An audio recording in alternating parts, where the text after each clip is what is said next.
All right, welcome to your Try 1 Algebra 3 final review videos. We're doing number 37 and 38 for this guy.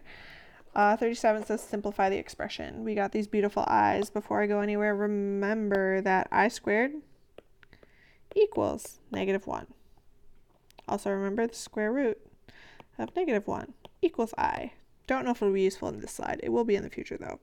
All right, we're subtracting. What you need to remember is you need to distribute that negative. We have 3 plus I, and then we have -2 plus 2i.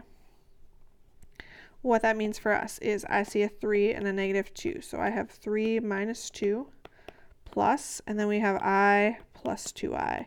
Again, you don't have to write it like this if you know how to combine like terms. Just go ahead and do it. So we have 1 plus 3i, and that will be our final answer.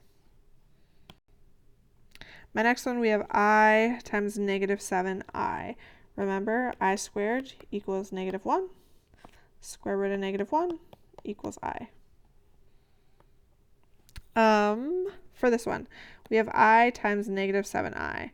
That gives me -7 I squared, because we have I times I. Remember, we said over here that I squared equals -1. So I really have -7 times -1, which would equal +7. That guy shall be our final answer.